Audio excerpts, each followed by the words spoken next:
All right, here we go. I'm gonna give us a sync. There we are. What's up, man? Hey man, all good. What are we gonna do? We're gonna talk about identity. Exactly. All right. The building of the self. The building of the self. Yeah. So identity and selfhood, I guess broadly. Yeah, I think probably gonna put a more emphasis on the social self. So Yes. what's the relationship of building an identity and navigating the social landscape? Yeah. I guess there are aspects of selfhood that are physical, and I guess maybe we'll get into a bit more of what selfhood means as a broader context beyond social self.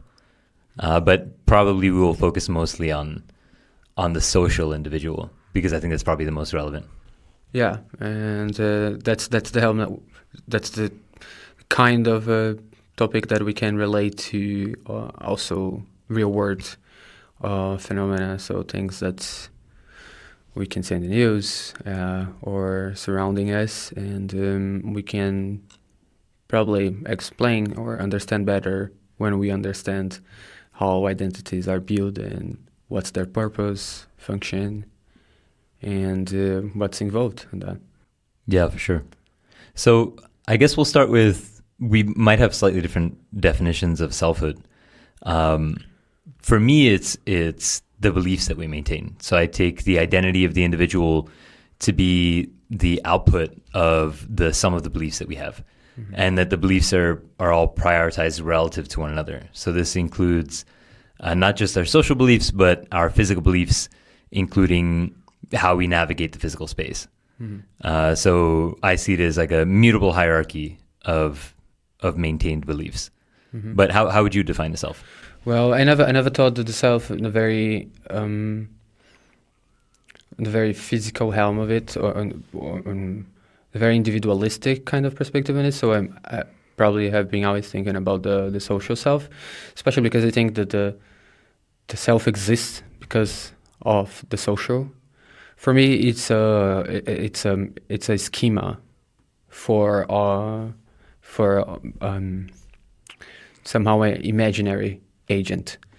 So in the same way that we build schemas for other agents around us all the time, even agents that do not have any evidence to exist, we also build a schema for an agent that is ourselves. And this schema just help us to interact with other agents surrounding us. So how do you define the schema in this case? Maybe actually. Yeah, probably I now I'm primed by what you said. So, but I would definitely go with the bundle of beliefs, perhaps. Perhaps if I haven't heard you saying that, I would go with probably kind of a perhaps not so much algorithmic, but just some form of brute categorization of expectations. So just kind of like a little bit of format of a input output. So if this happens, what's the outcome of it? But in relation to what a person should be. So Yeah. I guess the way I see beliefs is that they're information about information. So as the individual stores information, like basically the learning process, as the individual goes through their environment, they begin learning, they accumulate those learnings as information about information, and they adjust their anticipations to match the environment better. So I guess in that sense, that sort of a lot overlines with the schema idea. Yeah. No, I'm totally comfortable with what you said as well. Right. Actually, as I said, I think I never went to the very individualistic idea. For a while, I have been thinking of identity as a pure social construct. So, from my perspective, there is no way or there is no function or reason to build an identity. There is no reason to separate you even from your physical environment if there is no other agents to interact with. So you have to have no, that's not what I meant exactly. It's not that there is no reason, but the primary way to do it is by comparing yourself to what you are not. So you need other agents, and if the environment is an agent, you would have to compare yourself with the environment to say the environment is this and I'm not this, so therefore I am something else. And the same thing with so yeah, it's that's how I would go about it. Yeah, I think with the social self, that's really important, right? There's this sort of recognition and meta aspect, the ability to recognize and distinguish myself from my environment, myself and other agents being part of the environment itself. Mm-hmm. I think that the concept of identity, for me, in order to create something cohesive that stretches beyond just the social identity, is the ability to interact with or rather perceive elements of the environment that aren't necessarily don't necessarily require awareness. So, and I think we've discussed this example before, but when a single-celled organism reacts to something in its environment, it has a certain output in that there's information into the system via the edges or the boundary of the cell, and it uses that information to either move towards or away from something. So it has an ability to react to its environment. Mm-hmm. So it has something like information stored about information. Mm-hmm. And as long as you define beliefs that way and don't require a metacognitive aspect, then a bacterium has beliefs in this sense, in that it just stores information about information. You don't need anything like a reflective or aware component. Obviously, a bacteria isn't aware or doesn't have any capacity for awareness, but they clearly do store information about information. And part of that, one element of that is something like DNA. But another element is just you put bacteria and a couple of drops of chlorine and the bacteria will move away from the chlorine. I mean, it's just in the most simple sense. So it doesn't have the ability to recognize anything, but it does have the capacity behaviorally to distinguish between itself and its environment. Mm-hmm. Yeah, but then we have to make the distinction about the soul distinction and the actually self-recognition. Mm-hmm. So where does this come from then? When does it emerge? Yeah. So what's the red line? What's the boundary on being just reactive and just storing information about the environment and saying, well, there is a distinction between me and the environment in terms of recognizing the source of the information that keeps you alive eventually, and actually having a recognition of well, if I know how to answer that, then I would have been answering my own question that I posed to you actually. What does make it our idea of self different than the bacteria? Yeah. So I think this is where it's easier to think about it as a gradient. There's one way to think about it, right? One way to think about it is that there's free will, and that at some point free will emerges. We hit this critical threshold, and there's something fundamentally different in kind rather than different in degree about human cognition. And I don't think that's the case. So I don't ascribe free will to us. I don't think that there's a difference in kind between what we do or our capacity to navigate our environments and what bacteria do. But I think there's a drastic difference in degree, meaning that there is nothing magical that happens between the evolution point, that critical evolution point where humans have this phenomenon of apparent self-awareness. I don't think something magical happens and that all of a sudden we have free will. So I would say that there are things, and I don't have an explanation of this, and maybe at some point humanity will have a better explanation, but how going from something single cellular to simple multicellular organisms to something really complicated and dense like the human mind, or just the human agent rather, is you create something like the ability to perceive in a phenomenological sense. So there's a somethingness to our experience that's difficult to quantify. But then also there is the ability to recognize ourselves. And I don't think that this is produced by some special different capacity, but I do think that it emerges from just how densely collected all of this information about information is. Mm-hmm. Yeah, I remember a paper now, actually. Don't remember the name, the authors. Was I read it on my master's, but it was just basically, I can put up on the notes, just a differentiation between different degrees of self-awareness. So for what I remember, there's agents that have a body schema. So, for example, a cat or a dog sees a hole, and they kind of know that they can pass through that hole or not. So they have an idea of what their body boundaries are. So and they can work with that. They can cognitively work with that. They can use this self-awareness. There was a self-image, and that's related to the mirror test. We can talk about, but it seems like that some animals are recognizing themselves in the mirror, and we don't know until which extent that means that they look at this image and recognize something that like we recognize, and then that would be like a third stage on. They say, I cannot paraphrase the paper, but then would be something above the only the self image awareness, and basically kind of like a homuncular idea of there is a me living inside me. And I think that's why we are talking about there's something different about what we consider ourselves in this sense, but this homunculus, this thing that lives inside me, that is not exactly me as only an agent, but me as something else. I don't know.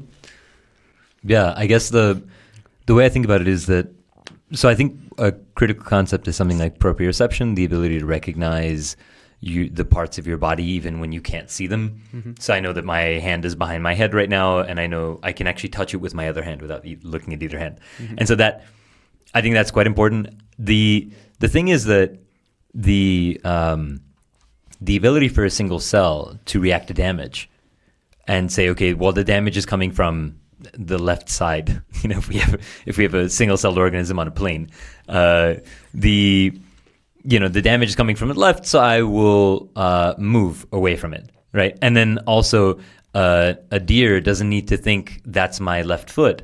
It recognizes the damage and it moves the part of itself away from the damaged area, right? And so I think that pain signals are fundamental to our ability to navigate our environments. The single-celled organism doesn't have a threshold or a phenomenon of pain, but has the ability to detect damage. And as these organisms become more complex, a messaging system to recognize damage becomes crucially important to the organism's survival. And what we get we'll just stick to mammals at this point, is this very complex nervous system that's distributed throughout the entire body. That's basically an information highway to detect pain. Mm-hmm. And a lot of experiments looking at social pain, social damage, are also, it seems like the mind is tapping into this pre-existing resource of an information superhighway throughout the body to also create not just the sensation of pain when there's physical damage, but also pain when there's something like a social damage, right? Mm-hmm. And I think that that's an important point, is that you can recognize your body, react to that, but then what you can also do, and I think this is that third stage you're talking about, which is the ability to recognize myself as extended from my body. And I don't think any animal other than human beings can do that, which is my ability to see someone else and interpret speech and symbols and understand that is damage done to me socially. I think probably other complex social animals can interpret that to a degree, but we have such a complex network, and this is why I think it's just a difference of kind, rather a difference of degree rather than kind, is that other social animals can interpret that damage to their in-group is damage to themselves. There's some kind of ability to recognize, oh, my troop is being destroyed, I need to react. And I think built on top of that is the human capacity to say, oh, my friends have ditched me and now I feel ostracized and alone. My social group has collapsed. And I think that we do feel, there's good evidence to show that we do feel something like physical pain when that happens. So you think the pain is the source of identity? I think pain is the ability for us to recognize the detection mechanism. I think that it's built off the back of pain. I think that if we don't have the ability to react to our environments, then obviously we can't function anyway. Mm-hmm. But I think the remarkable thing is we can interpret things that aren't damage to our physical bodies and have this biological affective incentivization mechanism to be socially included. Mm-hmm. And I think that's a really interesting thing, is that any individual who doesn't feel this incentive literally built in to your physical form via the nervous system to be included would not have survived. And I think that that's probably as close as I can get to an evolutionary argument for why we might have evolved something like a very complex social awareness and how it might have come about, not distinctly in the sort of nervous system, the brain-body system, but as something that's built off of what's already there. And the main thing that's already there is the system for pain. Yeah, I totally agree with you. I think, it answers a lot of questions. When we're talking about some species exceptionality in humans, very often what happens is that we get to a point where we talk about how different our social world is. So, again, the difference between us and other animals might not be this either qualitative or quantitative, but rather an intermix with what is the environment on which we are putting we are employing the function of the cognitive capacities that we have that might not be so different from other animals in the end, but it's a very unique environment. We really rely a lot on each other, and it would make sense that we would evolve on the direction of exacerbating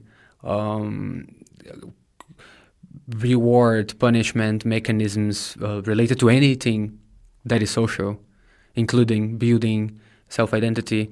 Animals definitely feel ostracized if they are highly socially complex animals, but to some extent, I think it's hard to compare. Excluding the asocial animals, just to let's keep to primates. It's hard to see other primates that are so reliant on the group as we are, and it makes sense. And in the other token, if you are avoiding pain, you could just, as you move this line towards increasing pleasure, you would start to see the same kind of phenomena as a mirror of itself. So we would have positive incentives to build identity within the social environment. So if it seems that if we do certain things, or if our cognitive process allowed us or lead us to do certain things, we are rewarded by our social environment, then we follow along with those behaviors and thought processes. Yeah, I think that you're touching on an important point, which is the thing that I typically argue for is that there is a affective phenomenological gradient, meaning that not to reduce all of emotional experience to just one single dimension, but I think that there is a core dimension that you can draw through all emotional experience, which is the positive negative valence. And I think that this is really critical, and that the same way that you can draw one line that is the best line of fit in any amount of data, or just think about the single line you draw through an hourglass, which still extends in 3 dimensions in a multiform way. I think emotion is something like that. But there is still a single line of positive and negative valence, and I think this is the core fight or flight approach or flee sort of reaction that every animal has for its own survival. Mm-hmm. And I think that humans have built this very complex, and to some extent other mammals as well, but have built this very complex emotional framework to deal with a whole variety of issues that have a great deal of nuance to them. But one of the core factor driving all of this is it positively valenced? Am I going to benefit from this, receive pleasure? Or is it negatively valenced? Am I going to receive pain from this or damage? And I think this is one of the crucial things we have to think about when we think about how humans have built such a extraordinary capacity for social navigation and really depth of complicated feelings, when really at the end of the day is the question is, am I being validated or am I being damaged? Am I being attacked with this particular social interaction? But we also build beliefs of what is rewarding and what is a punishment, right? So, but it seems to me that not all culturally, socially built. So we could make a distinction of what is actually a biological reward or a biological punishment, and what else did we invented that is not exactly what it is. Yeah, for sure. This is a crucial point. This is highly contingent upon our beliefs, and we don't have direct access to manipulate or change our beliefs necessarily, right? In that this is the most important point of not believing in a free will, is that the information in and the environments that we interact with are what update our beliefs. We don't, even if we feel like we're actively chasing something, my perspective is that the thing driving us towards actively shaping that thing is something that we don't have control over. So the motivations are something that we don't necessarily have control over. But these guide us to have the feeling, the sensation that we might have some kind of like freedom of choice to change our beliefs. But with something like the positive effect I might feel from eating when I'm hungry, that's just physiologically built in. We don't even think about how that makes us happy. It satisfies a physical sensation, thirst, hunger, things like that. But then you have something like getting a hug from a good friend, right? That's validating. It makes us feel good. There's a whole chemical process that's going on in your entire body when you are hugging someone, or when someone says, this is a really great idea, or you're great, you're the best, this type of validation provides, there's no belief that I need to have awareness that I need to have about the belief. It's just programmed in that validation is good for me. But I can have a lot of nuance there where if I'm getting praise from someone I don't like or someone I don't trust, I can mitigate that. So the beliefs can basically conflict. They can make me like somebody I don't like. I can say, well, I thought this person wasn't that great, but now they've given me something validating, and now I might like them. I think that's how a lot of cult leaders function, right? Is praise, praise, praise, and then when they think you're God, then you can kind of do whatever. But I think this is something to be aware of as we navigate our environments, is what are our beliefs when we go into a space, and then what are our beliefs when we walk out of a space? And sometimes they can shift drastically based on very simple, sometimes flippant sort of things, inconsequential. Or they can seem inconsequential to us when we think about them, but they're actually changing how we behave. Mm-hmm. What do you think would be the core? What would you think that what is not belief? What is the physiological, social? This is a layup question for me. This is, for me, the fundamental thing that all agents do is uncertainty mitigation. So they are anticipating their environment. I think this is the core thing that biological agents do. And the error accumulation and anticipation is basically the amount of uncertainty that they're experiencing. And I think that uncertainty mitigation is the intention, in a formal sense, the intention to reduce the entropy in an environment.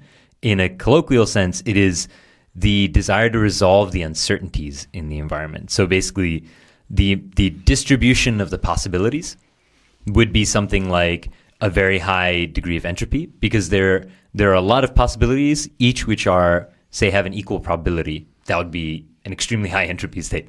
If this table could suddenly turn into an orange, we'd kind of be fucked. But we mitigate a lot of this by creating, stable environments. We're not on the ground floor of this building, but we're not worried about falling through. So we've mitigated all those physical uncertainties. And we also know that, the red light is on here showing that we're recording, so nobody's going to walk through. We've mitigated a whole bunch of uncertainties, and we do this on a day-to-day basis in everything we do. But I think also animals, all biological life is basically trying to do this, is match what they believe versus what they perceive, which is match the information that they have about information with the new information coming in. Mm-hmm. So a bacterium doesn't perceive anything as such, but it does have the ability to interpret incoming information, and then it runs that through the existing information it has stored. And so this any potential incongruence between what's believed and what's perceived, you can take that as the quantifying measure, the definition of uncertainty. Mm-hmm. Yeah, I don't know if it's clear for everyone listen to, but I think what one wants to say is that we don't like when we don't know what's gonna happen. Yeah. Hey, you can make it cognitive. I don't even think it necessarily needs to be something that you're aware of. It can be sort of this at the cognitive level, sub your awareness. Yeah. I was trying to translate as straightforward as possible. We don't like uncertainty, but but measured uncertainty is also something that we get. Here's the most interesting thing, right? And this is kind of touching on why I've been really interested in learning, active learning, curiosity, information search, right? Mm-hmm. Is despite the fact that we don't like uncertainty, there is a threshold of tolerance that we have that actually we get rewarded for maintaining a small amount of uncertainty.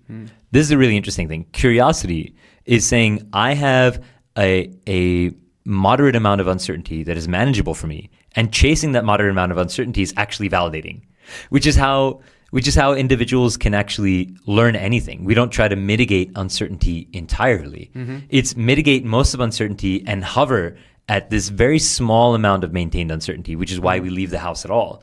Mm-hmm. If we wanted to mitigate 100% of uncertainties, we'd lock the house, never leave, just get a stockpile of food. But what most of us do is we leave the house because there's something else, not just for survival, but we leave for engagement. There's some amount of uncertainty that's pleasurable. And here's the thing. Here's why we might want to learn.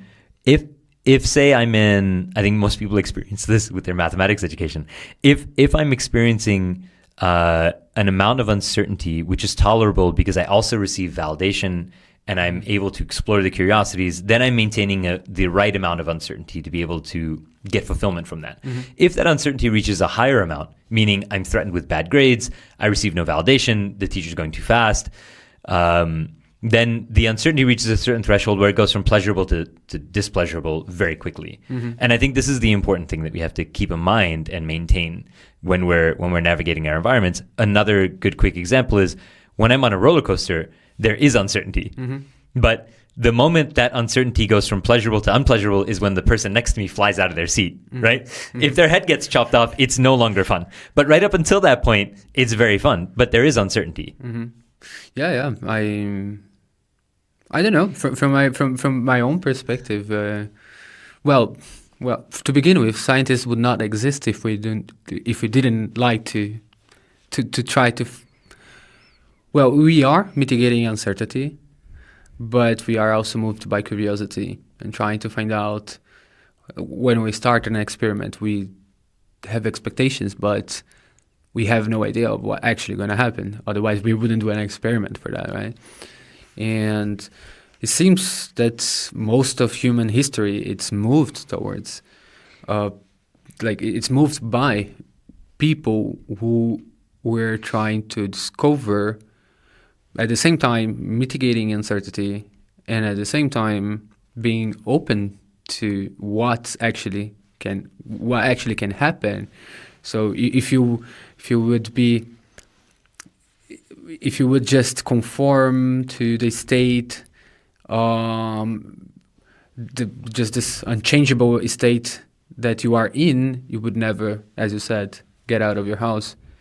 And yeah, I don't know. It make me think that is it that small, the amount of uncertainty that we can tolerate, or is just something on a individual basis that's like people that are highly uncertainty seeking, and others are not so much, and then within a population you just create this gradient. Maybe there's the people who are uncertainty seeking are just like a small proportion of a bigger population, and then those people probably are the ones that are actually going to find out, including the bad stuff, right? Including like, well, if you're not avoiding uncertainty and you are a hunter-gatherer and you're going to try all of the leaves that you can find around you, you're definitely going to die.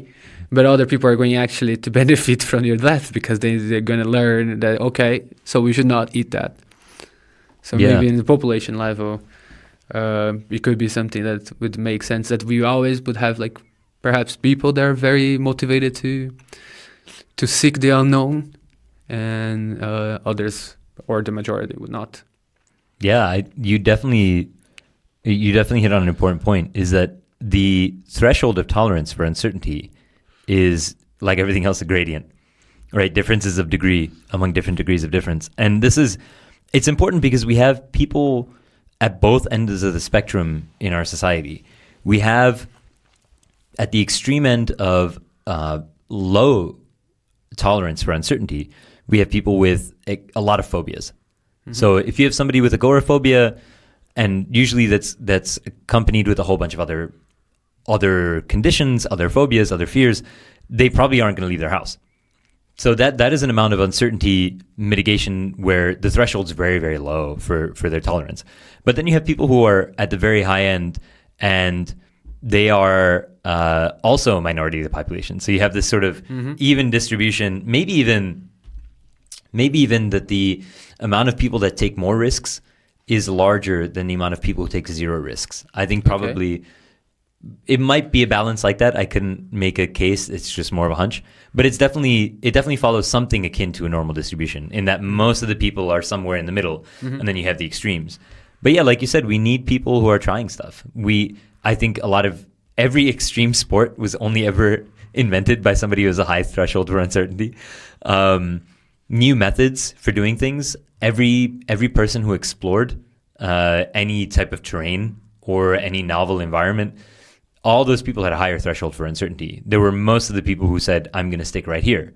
And then there was a small fraction of people who said, I'm going to go explore this thing. Okay, so yeah, coming back to the identity, but now you got me confused, because is it a small threshold for tolerance of uncertainty, or is it a normal distribution within a population? Oh, no, it's all a small threshold. Like even explorers don't have that high of a threshold for uncertainty, right? Think about it this way.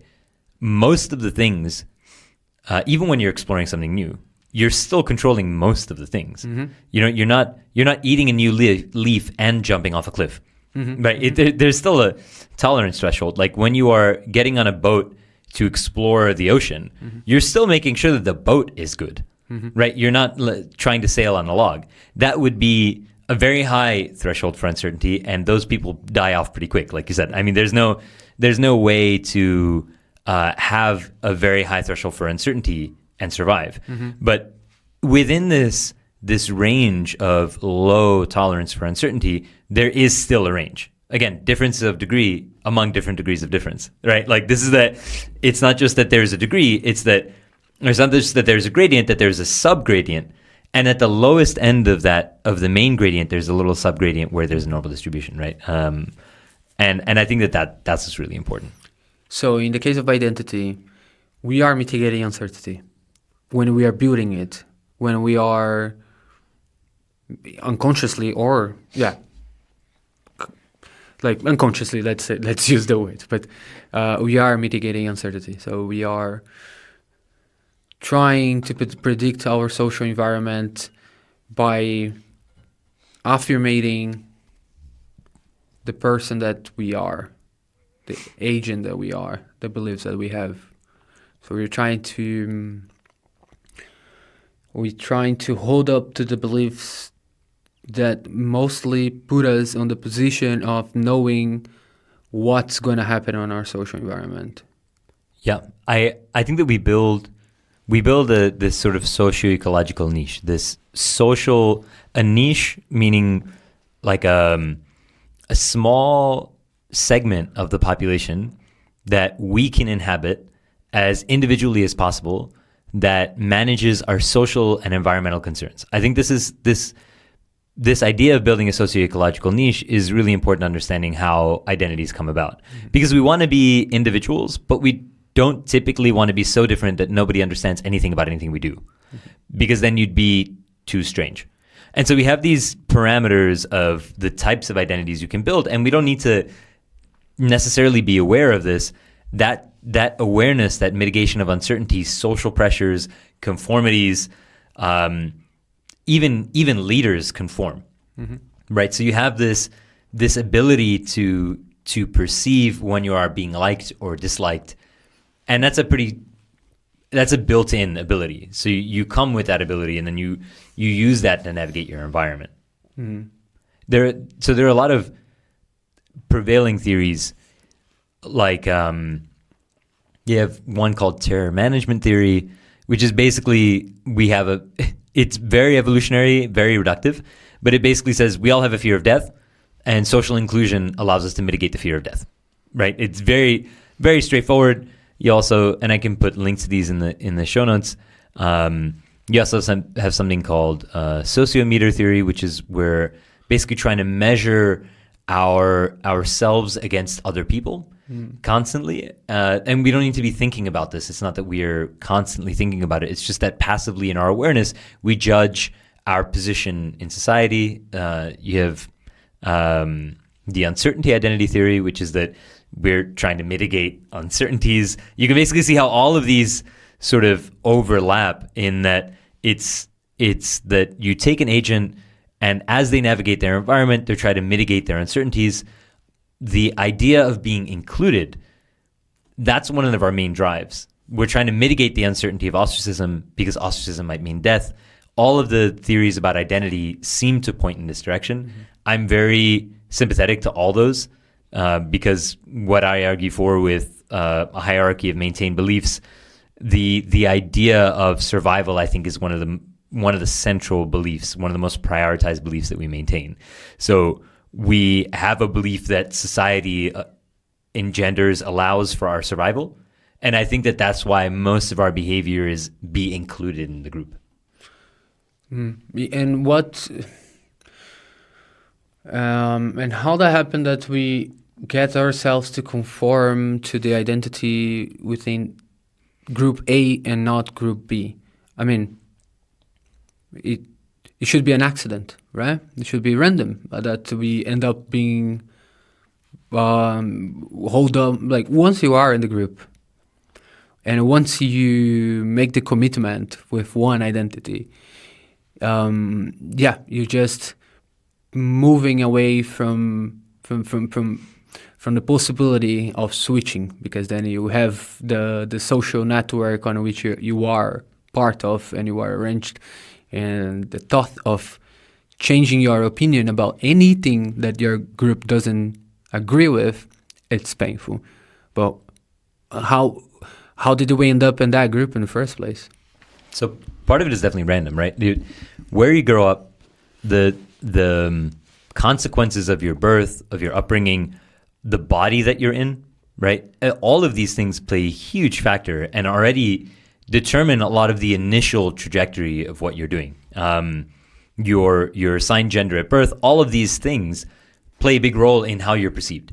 So the shaping that your social environment does of you is huge, especially in the first 18 years of your life, right? When you are very highly sensitive to information from your social environment, when you don't have a robust social network regardless, you have first your parents, then your peer group, and both are trying to shape you. And this is a large element of the randomness, right? And I think a lot of people who don't leave the towns that they grow up in, don't leave basically the professions of their parents, all those people, the people that they are is purely circumstantial. Mm-hmm. It's random in as much as their birth is random, right? But anybody who starts moving away from those things has different groups that they can move toward. And the thing is that when we engage with individuals, because we maintain so many beliefs, we have a very subtle way of integrating with other people. So I can share a large part of my beliefs in one domain with one person, one set of people, but then have another set of beliefs that I share with other people in another domain. And so as I'm switching between groups, I'm looking or leveraging beliefs that are prioritized relevant to that moment. And that's why there's a large contextual and temporal component to who I am, is because over time, the more I engage with some groups over others, the more those beliefs are going to be more prioritized relative to the previous beliefs. So I'm constantly changing. Who I am today is very different from who I was a year ago, purely because it's a degree of difference, right? I'm more different from myself 10 years ago than I am from myself 1 year ago. And that's purely because of the environments that I engage in. But we can change. And I think one of the ways that we can change is that if we see that validation from one group is coming towards us more than validation in another group, then we can switch groups. Mm-hmm. And that happens. And I think that can happen in a gradient fashion, meaning I can move from central left to far left, right? In this sort of very subtle way where the beliefs I'm surrounded by slowly change and I shift in a particular direction. This definitely happens with conspiracy theories. Mm-hmm. But you can also have situations where people have a crisis where they maintain for so long a set of beliefs that are incongruent with the other beliefs they maintain. So you have this huge set of incongruence. And then suddenly their identity shifts entirely. Mm-hmm. Somebody left-wing becomes right-wing. Somebody right-wing becomes left-wing. Mm-hmm. And that's purely because when you speak to people like that, they say, yeah, well, I was thinking for a long time, I had belief A, B, C, D, E. This was incongruent with the group that I was a part of, but I had been part of that group for a long time. And I still believe, X, Y, Z with this group, but it's just that more of my beliefs aligned with this thing, and then they switch. And mm-hmm. you have that thing happening. And I think that's something really important. And usually why those beliefs are changing are not so much the social environments that they're engaging in, but that there's something very relevant to what they perceive in the general environment mm-hmm. About take any politician who is anti-choice or anti-gay rights, and then all of a sudden they have a child who's queer, and their beliefs change. It's not that they were in a group where they were talking about more liberal values. It's that they had a child, and that child forced them to change the beliefs that they have purely out of self-interest. And I think that this is what happens when people have drastic changes. Mm-hmm. So you wouldn't subscribe to many of those ideas. I think I don't have to mention names of individual personality traits defining if you're going to be a Democrat or Republican. Oh man, yeah. I know that you don't. Yeah, I'm just keeping. I'm just really putting on the record. Personality traits. Yeah. Neither. Yeah, that's my position as well. But it's a little bit. It's not only on this album that we hear the arguments for types of people to kind of like. It's a deterministic idea of identity, right? That there are people that they are like that, and there are people that are not like that. and we can put them in boxes, and that's basically how that's would be the core of their identity. I think most of these authors would agree that they can build something around it, but there's something there that is unchangeable, or I don't know, something like that. But yeah, if you have any comments on that. Yeah, I think there's a big conflation between the lack of free will and determinism. And before I started studying probability theory in a big way, I would also make that conflation, because it seems like the idea that there's no free will is compatible with the idea of determinism. And in one version of free will it is.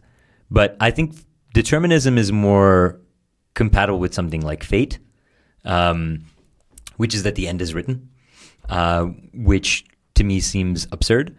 But what I would argue is actually that in every moment, what we have is a cascading series of probabilities. That in every moment, what we're experiencing as an instant is the collapse of the potential of infinitely many probability distributions. So the difference between, and these are, the important thing is that they're interdependent. So I have very high probabilities that every atom in this table is going to continue to exist, and that there's going to be a table here.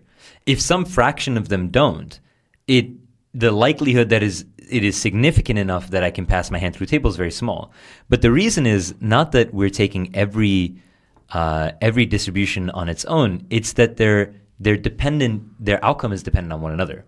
And I think that's really important. Is as you create systems that are more dense, they have even more information that shifts the probability towards very particular outcomes. So if I have, this is not the best example, but well, first, if you look at something like the uncertainty principle, it's measuring the state of a subatomic particle changes the state, like produces the state that we are trying to measure. So there's something about the uncertainty of the lack of measuring.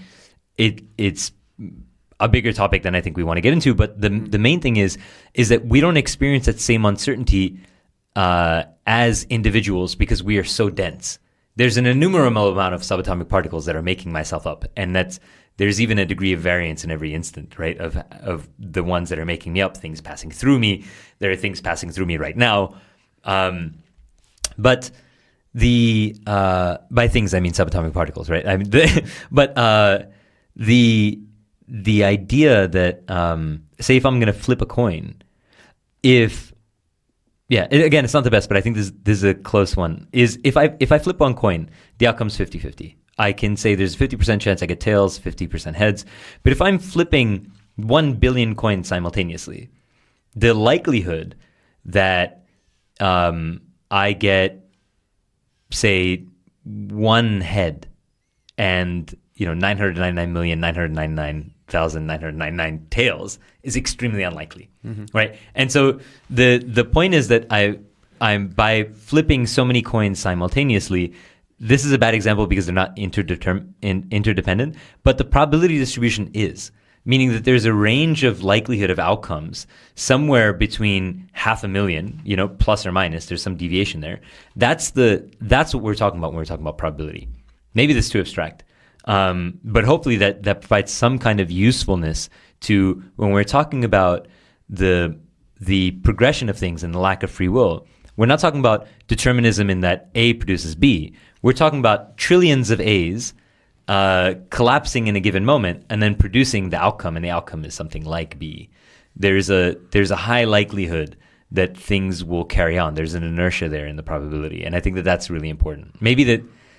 Yeah, it's too abstract because it's too big of a concept, but maybe we'll just tackle it specifically in another episode. Yeah, no, definitely. I think it actually reminded me of Sapolsky explanation. I don't remember how they call, but he explains not in a billion of variables building up to what exactly he laid down a couple of layers of different influences on your behavior in a specific second.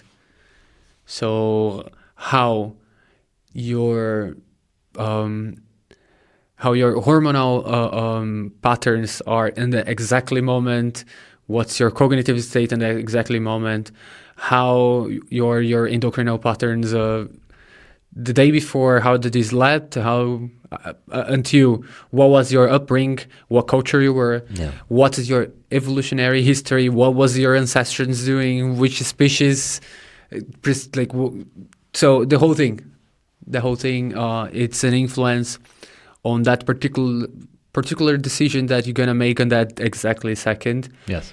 And that's what you're saying, like it's a lack of free will, but it's not deterministic to the point of one thing led to the other. So I think Sapolsky has a little bit of a more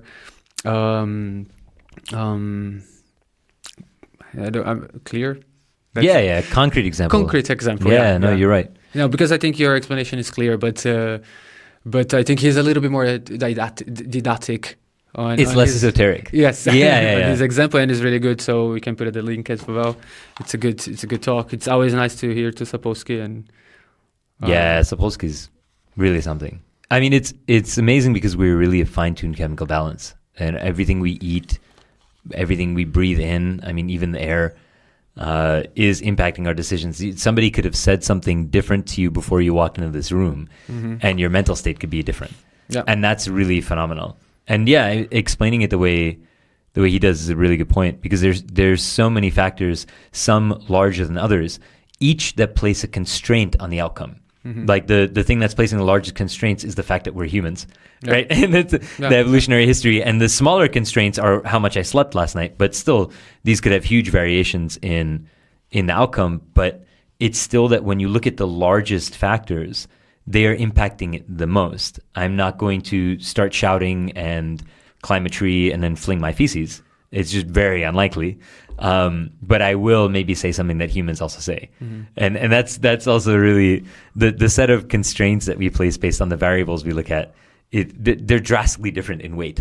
But so being a Republican or a Democrat, it's a sum, maybe a multiplication or an exponential outcome of all of those variables are playing together, right? But isn't there anything driving it towards one direction or the other? Yeah, because with something like political identification, everybody has their own version of what the political identity is. And I think that's really important. So the set of beliefs that are required for me to actually accept one political ideology or another are drastically different. There's a huge sort of nebulous set of beliefs. It's just that they collapse on a decision based on what's available. And that's what's so toxic about a two-party system, is that I have to vote for one or the other, even though the beliefs can be so widely distributed.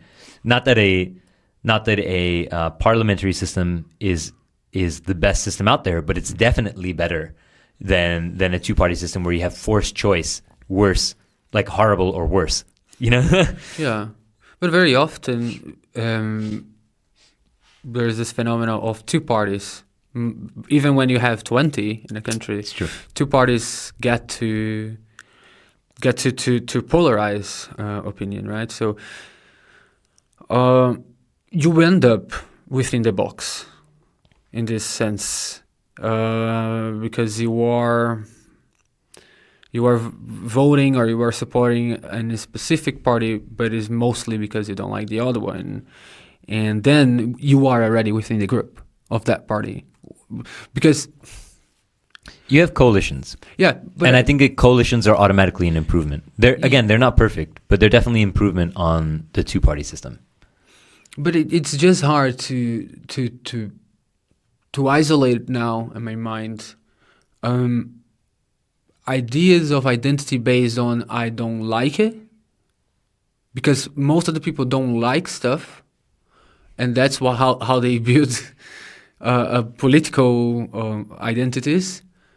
Then the idea of like I am this identity because I like that. Like I don't know, maybe I'm being very personal now because in Brazil we have or even I'm being personal because of my political identifications. And I would support the party even though I'm not happy with that party. So I think I have the hunch that a lot of people go on that direction, but perhaps the people that actually likes the party that I don't like would classify me within the other side. Like, so even though I don't like that party, I am supporting that party, and therefore I am in that box. So there is plenty of parties. There's plenty of people doing stuff. They don't have. They all not have the same power. So you have to side up with a coalition, with a group that's powerful enough to do not to prevent a group that you don't like to come up, and then in the supporting of this group, you become this group. You become the identification with the prototype of a member of that group. And so even when you have multiple parties, you end up with two groups struggling for power because of coalition formation. Yeah, I think that definitely happens. There is something where when we look at our social identities, there is an in-group and out-group. And one of the critical problems is that we don't like nuance. Just most human beings don't like nuance. So we don't like the idea that there are more than two options. So everything tries to be reduced to a binary. So the more we understand that outcomes are not necessarily binary, that there's a lot of nuance to a particular decision, even if, say, the outcome is binary, I vote, I don't vote, or I vote right or left, that the decisions going into it are very nuanced. There can be a whole different set of beliefs. And the interesting thing is you can have people supporting a particular party and be on the fence about which party to choose. And you can have people supporting a party who are much further in one direction, left or right, than the two parties that are available. So these sort of broad tent parties where they include a whole bunch of people in a wide spectrum of politics creates this illusion that you have, in some degree, more political opponents than you actually have, and then to some degree, less political opponents than you actually have. Because in some sense, there are some people who are even farther from your ideology who vote for the other party than you would even think of. It's just that they're the only party to vote for. So, like in my sense, I'm much farther left from the existing political parties in the United States. But if somebody says, who are you voting for? I don't vote for the Democratic Party. I would vote for the Green Party. But if there are plenty of people on the left or equally left who vote for the Democrats out of a sense of pragmatism against the right wing, they would get lumped in with the Democrats. And so the Democrats' flaws are things that they are viewed as being tolerant of.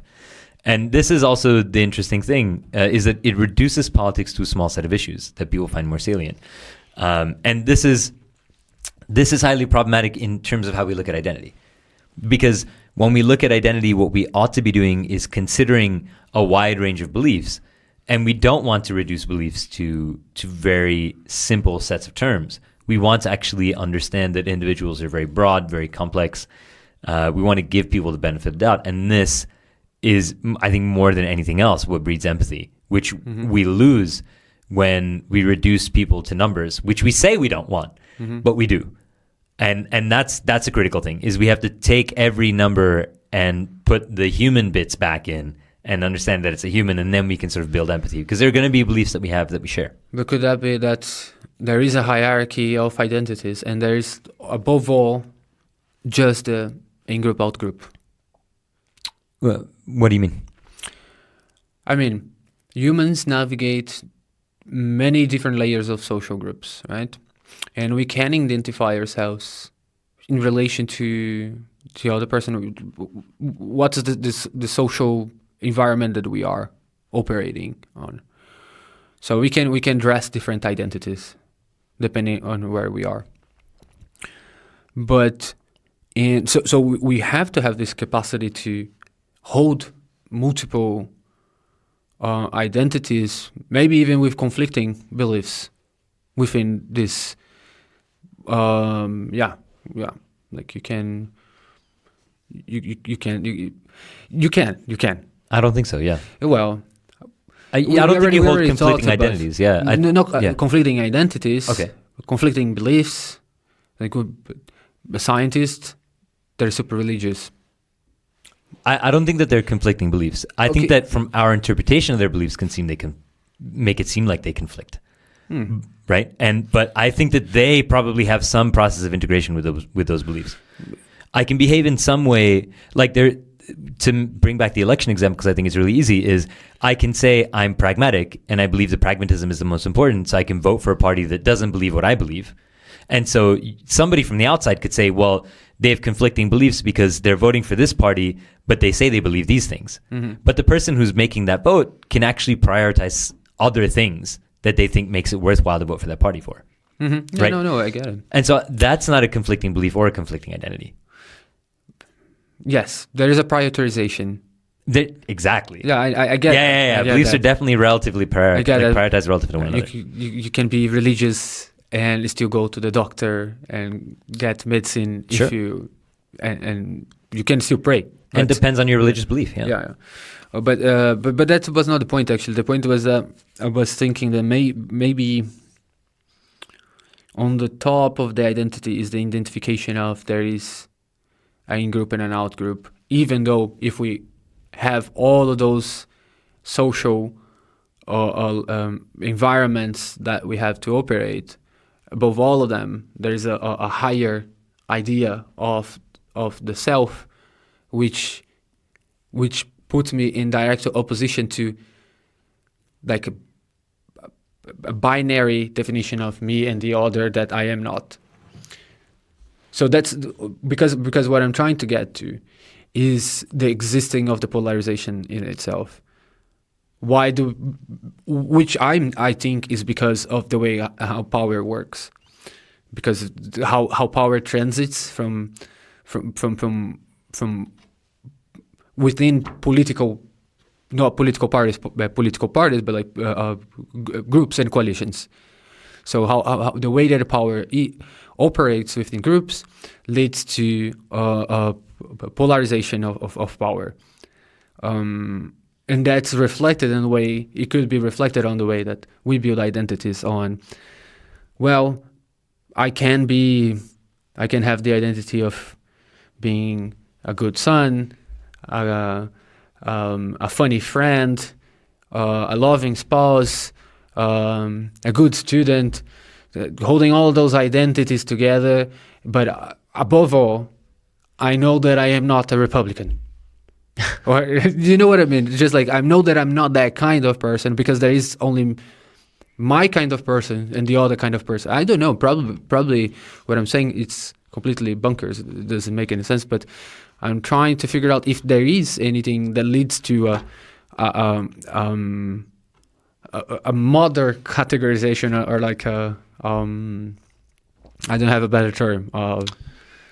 A master umbrella on which, okay, that's where I should start as defining myself. Then from here I can go a little bit more. I can accept more variation, but on the first root here, on the trunk here, on this division, I'm not going to accept any deviation from here. And then from here I can go somewhere else. You're saying like the most prioritized belief. Yeah. And I guess my interpretation is, does everybody share the same domain in which their most prioritized belief lies? So does everybody believe? And I don't think that's necessarily the case because there are a lot of apolitical people, right? I think that there are a lot of people who don't engage with politics. So I think everybody does have beliefs which are more prioritized than others, obviously. But I think a critical component is that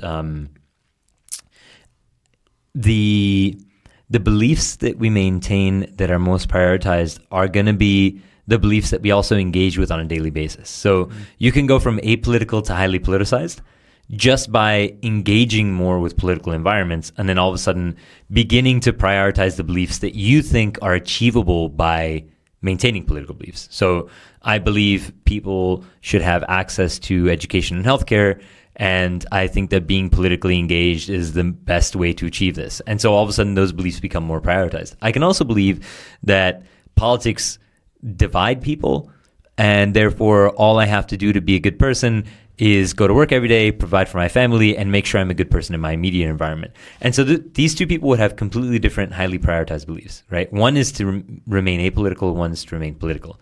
So I think that in that sense, I don't think there's an overarching, highly prioritized belief that everybody shares. Yeah, no, but that's... Yeah, I think we focus a little bit on the political kind of identity, and that was not the focus. I give some examples of how you could define those identities. You could have the identity of that you are a highly achieving working person, and that's your identity, and here I am not negotiable on changes. So it's like a hierarchy of beliefs, but for the identity. So I am a Huberman, and I am not negotiable on how dedicated or is the kind of person that I am, or or I am the best father. I don't know. So everybody has a belief that's most prioritized. Yeah, exactly. So that would be the. But we could frame identity like that as well. I think that's exactly the same as beliefs are prioritized relative to one another, right? Unless you're seeing a different. No. I know that you're using what we're calling identity and belief interchangeably. I just wanted to remark it that we are talking because I wanted to bring it and to more concrete examples of how of identities and real world examples. Just examples. So was thinking how, for example, how this, at least from my perspective, I have the impression that some people build highly superficial identities online, for example. On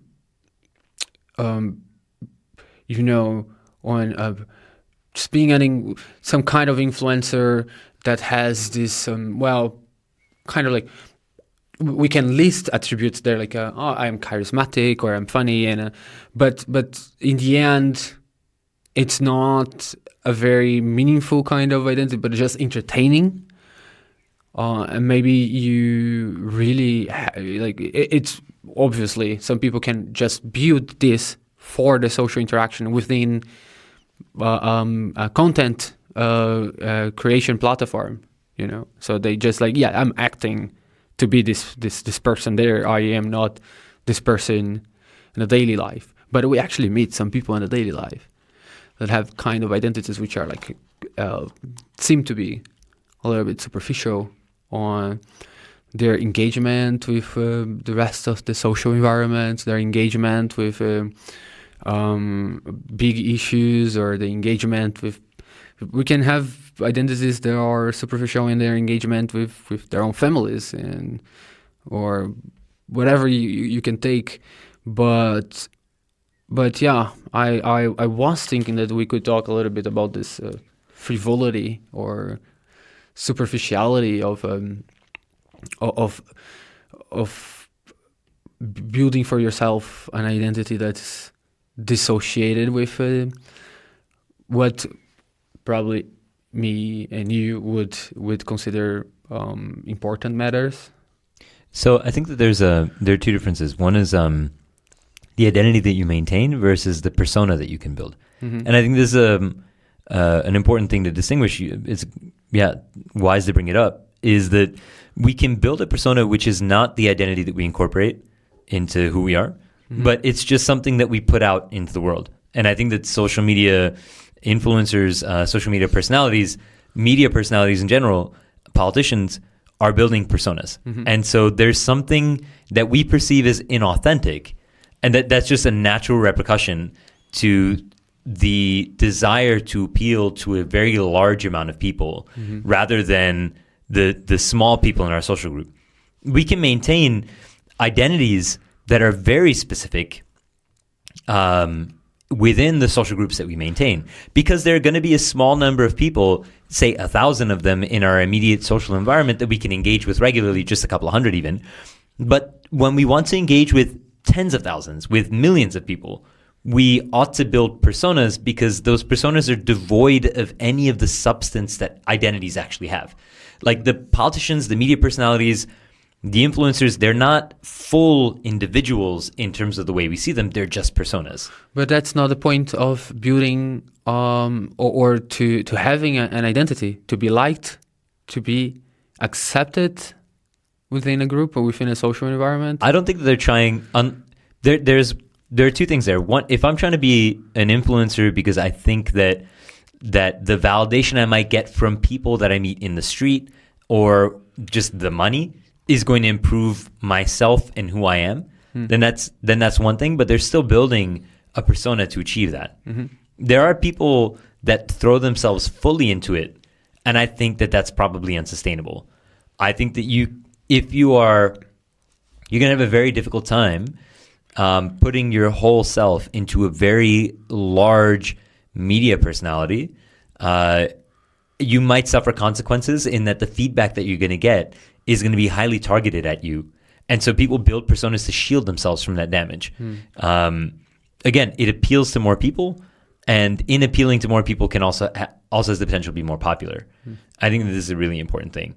That persona identity split. You can also have situations where the interactions that somebody has in their environment with their friends, with their coworkers, with their families, can be purely instrumental, meaning I interact with my family because they're the family that I have and I don't really care about them. But say they feed me or something, in which case the belief in the importance or the incorporation of those people into your identity is very minimal. But you do believe that they have some kind of benefit for you. So there's some kind of material importance that you attribute to certain people. And this is our engagement with coworkers, right? I mean, and I think that's pretty transparent, is that with most coworkers, we're engaging with them because we want a hospitable working environment. We don't need to have a deep sense of belief, nor do we need to build a persona. And the people who build personas at work are usually like, why are you behaving in that way? It seems so transparent. But yeah, I think the points you bring up are really important. There are different ways that we navigate with our environments. It's not necessarily the identities that we're maintaining, though. Okay. Yeah, I get it. What are outcasts then? What are misfits? People that build identities for themselves, which are within the helm of inconformity. Yeah, I think something to keep in mind anytime we're talking about anything is, again, a distribution of likelihoods. I don't think that every human being is exactly the same. I think that this mechanism is how most human beings have functioned throughout most of human history. But there are going to be certain exceptions to that rule where certain mechanisms, certain driving factors aren't necessarily functioning in the same way that they normally do. I mean, you can take psychopathy, for instance. There's an estimation that something just under 1% of all human beings are psychopaths. And just to clarify, psychopath, sociopath, very different things. Typically people ascribe sociopathy, they call sociopathy psychopathy, but they're very different things. Sociopathy is the typical thing when people are like, oh, this person is getting pleasure from other people's pain, they're torturing people, this type of thing. That's all sociopaths. Torturing insects, also usually sociopaths more than psychopaths. The psychopath is somebody who is not experiencing empathy. It is a very clearly defined thing. It has a much better description than that. But the basic way to think about it is when you look at the person who sort of pioneered the definition of psychopathy, a psychologist named Bob Hare, which interestingly enough, his psychology checklist matched with the neurology checklist, sort of like the neuroendocrine profile of psychopaths seems to really fully align with the psychology test he created. But basically, it's people who don't perceive empathy in others. So that turns out to be something like, I am very self-motivated. I do not I can display things like trait narcissism, even though I'm not technically a narcissist. It's just that I don't believe or attribute a deep or meaningful inner experience to other people. And a lot of CEOs are probably psychopaths, in my opinion. Probably people who are very high up in the war industry, probably very successful politicians have some degree of psychopathy. I think that this is probably the fact. And so I just bring that up to say there are definitely outliers in the functioning there. I think that maybe if we spend time, we could think about how to interpret what identity looks like for people like this. But I think that definitely there are some major public figures, probably people like relevant to us, Bolsonaro and Trump, who probably what we're experiencing when we look at them is a psychopath loose in the world, because they seem to only be interested in the self-benefit. There doesn't seem to be a capacity for empathy. You can sort of suppress that, but it doesn't. It seems like some people definitionally are in fact psychopaths. So that if we have any candidates in the public sphere, they're better candidates than others. Mm-hmm. Yeah, that's not exactly what I had in mind when I said misfits.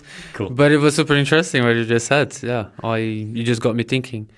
But yeah, if you wanted to know, when I mentioned misfits, what I mentioned is a lack of conformity within the bigger group or any kind of group that you can find around yourself, which is what I expected you to say or to go through. Is that's never actually the case, and especially now that we have internet and we can have groups which are not physically around us, that's even less the case, right? So we can identify ourselves with groups of people who are spread all around the world.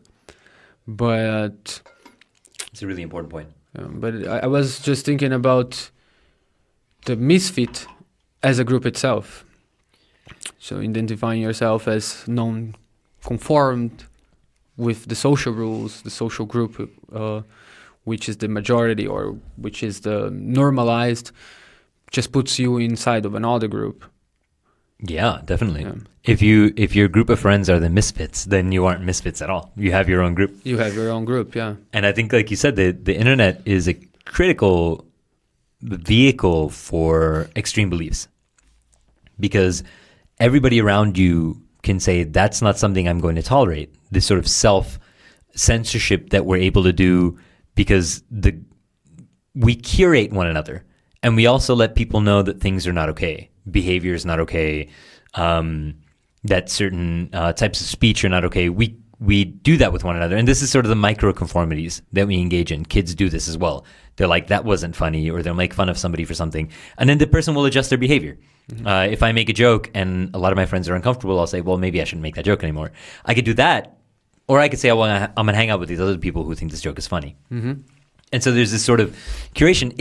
If I'm making jokes that are so not funny to everybody around me, I might just go on the internet, and I'm going to find somebody who finds that funny on the internet. And that's the really interesting thing about it. And people create groups like that, and that's like incel culture, right? Mm-hmm. I mean, incel culture is a phenomenon, incidentally grew out of a female blogger who was talking about just her involuntary celibacy. Obviously wasn't right-wing, and then this idea was taken over by, right-wing teenage boys. And that's a really interesting thing. And I think when people hit critical thresholds of a lack of acceptance, I think that is when they turn to violence. And I think this is what like pushed my initial interest in research with extreme beliefs, is that when people get to such desperate places where they're not receiving any validation, they go to violence. And this is the case. The United States is a hotbed for this, right? Because as we become more polarized, we're also letting more and more people fall through the cracks, and we have these ridiculous laws that lack of laws around guns. So anybody who's feeling really ostracized looks at the political environment. The political environment is getting more hostile. They're left more in the middle, basically abandoned without a group. And then they look to extreme sets of beliefs who are the only people giving them validation, and the only groups that provide excessive amounts of validation, because they're so they're so incoherent. Our views of extreme misogyny, extreme patriarchy, extreme xenophobia, extreme racism. So these types of things attract these very, very lonely, typically white young men who have a lot of testosterone and a lot of feelings and feel rejection with a whole lot of pain, which is how when they write manifestos, they talk about the physical pain that they're experiencing from loneliness. They pick up a gun and they go kill people. And this is the greatest oversight and tragedy of I'd say the contemporary American social sphere, but also extends far beyond, where we have copycat sort of instances. We just had a recent one in the Czech Republic at the university in Prague. It was a guy who was inspired by American mass shooters. I mean, so there's no way you can ignore the problem and think that high polarization and ostracism of people is going to solve any types of problems. So we need to, in a sense, readjust how we put boundaries on people's behavior and be a little more empathetic, sympathetic, even when what they're saying and doing is really difficult to digest. Yes, I think I agree with you. That's. I think there is a lot to unpack there because it's hard. It's hard to do. It seems very pathologic because we see what happened to the majority of people who actually take actions like that you mentioned, and they mostly die. So what happened is that they die. They die. Yeah. So it's hard to, when I see this kind of behavior, it's always complicated to make sense of them in the sense of attributing to it any function, any kind of sense on an evolutionary perspective of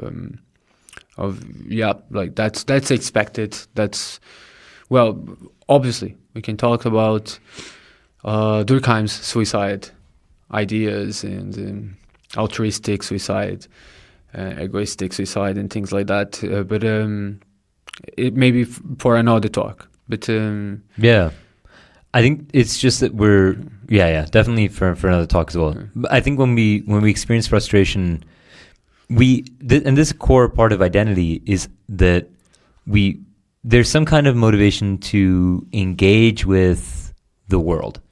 We want to not just perceive the world, but also shape the world to a degree. And I think that this requirement is satisfied in the most fundamental sense through social interaction for humans, which is why solitary confinement is so damaging. There's no world that we can engage with, and it creates situations where people actually go insane.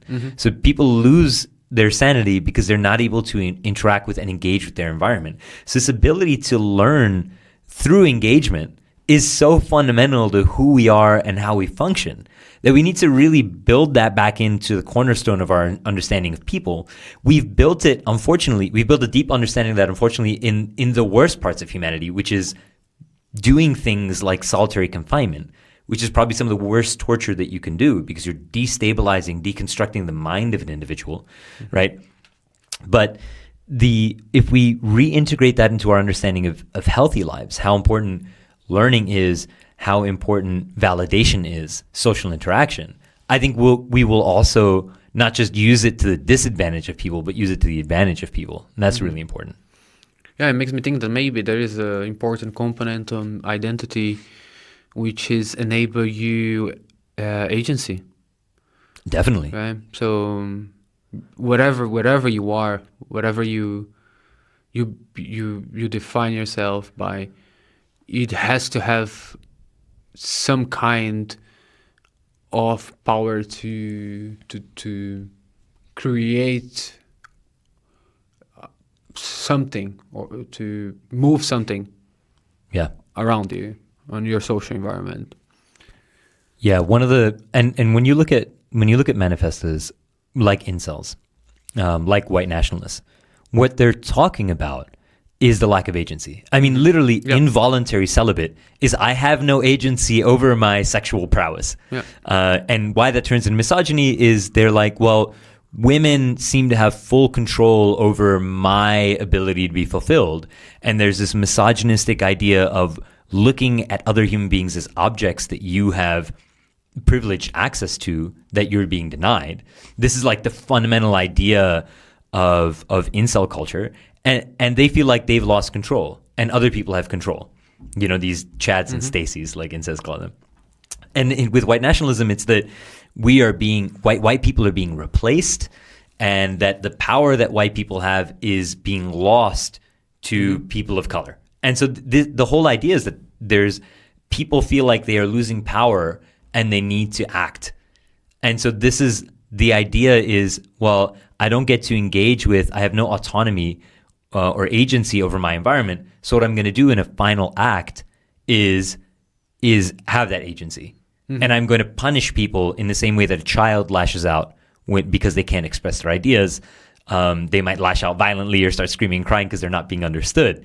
The adults do this all the time, either by physically fighting or in the most extreme cases, like what we're talking about, going and attempting to end the lives of other people. And it's rarely random.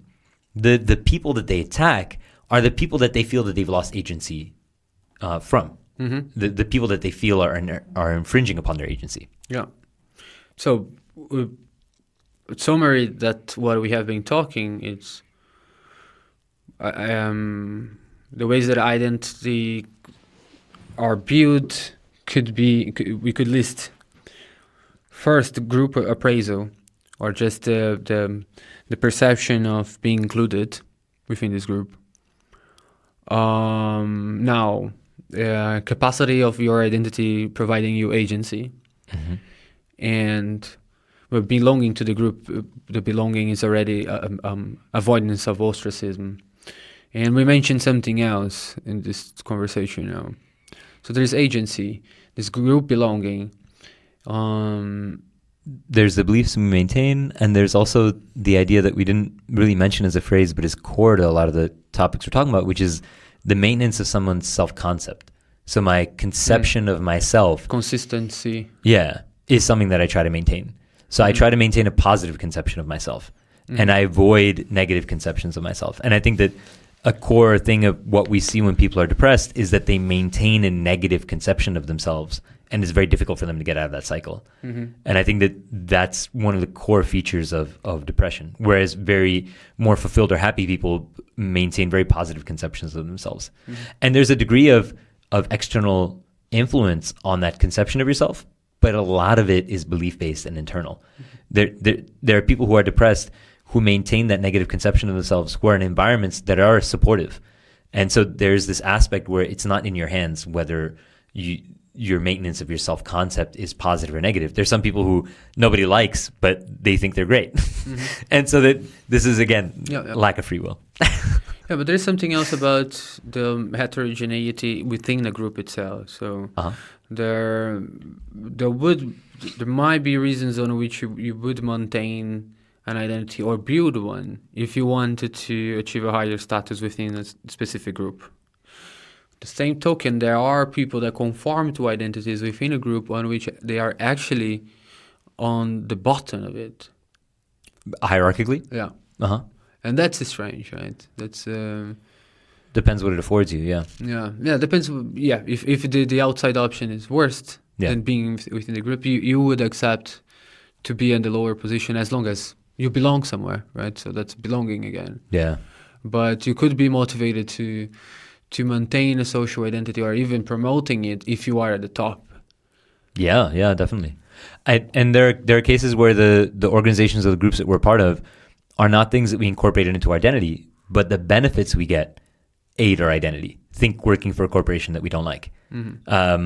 It helps me, it gives me agency to work for the organization because that gives me money, maybe some status, maybe some prestige, but maybe I don't like the group at all and I don't like to associate with it.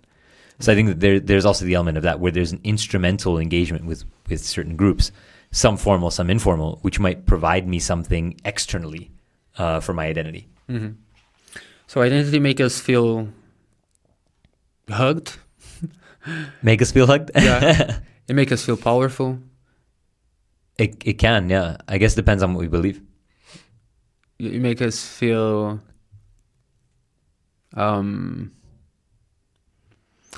less alone. Identity itself? Yeah. Make us believe that we are. That's what I'm implying with all of these statements. Oh, I see what you mean. Yeah. Like maintaining an identity, we can believe these things. Yes, that we are less alone. Yeah. Make us believe that we are more powerful. Make us believe that we are on the right side of history. Yes. Make us believe that we are good people. Yeah. The motivations that we have to maintain those beliefs. Yeah, and beliefs are a crazy thing. We can believe that we are a part of something, and that part of something that we will make us feel like we extend much beyond our individual lives, right? From joining a social group to contributing to science to having a child. It's like I am extending my existence beyond the temporal parameters of 80 years, beyond the physical spatial parameters of this body, and that's really an amazing thing that identity allows us to do.